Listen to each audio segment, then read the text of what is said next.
தினம் ஒரு ஜெபம் என்கிற ஜெப வேலைக்கு நேராக இயேசு கிறிஸ்துவின் நாமத்தினாலே உங்களை வாழ்த்தி வரவேற்கிறேன். இன்றைய நாளுக்குரிய வசனம் சங்கீதங்களின் புஸ்தகம் 43வது சங்கீதம் வசனம் 5. என் ஆத்துமாவே நீ ஏன் கலங்குகிறாய்?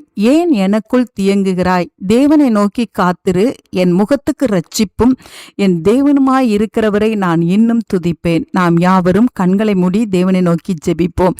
எங்களை நேசிக்கிறதான நல்ல தகப்பனே, இந்த நாளுக்காக ஸ்தோத்திரம். கர்த்தர் கொடுத்த புதிய நாளுக்காக நன்றி. உமக்கு ஸ்தோத்திரங்களை ஏறெடுக்கிறோம் ஆண்டவரே.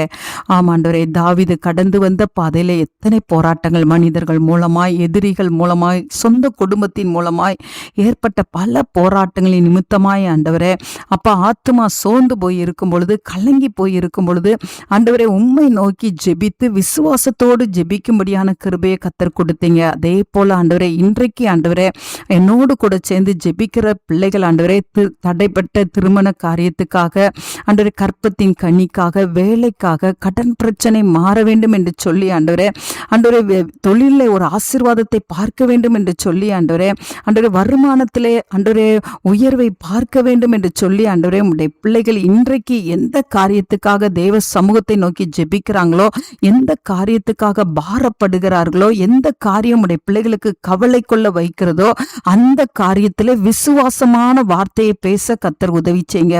விசுவாச அறிக்கையிட கர்த்தர் உதவி செய்யுங்கப்பா.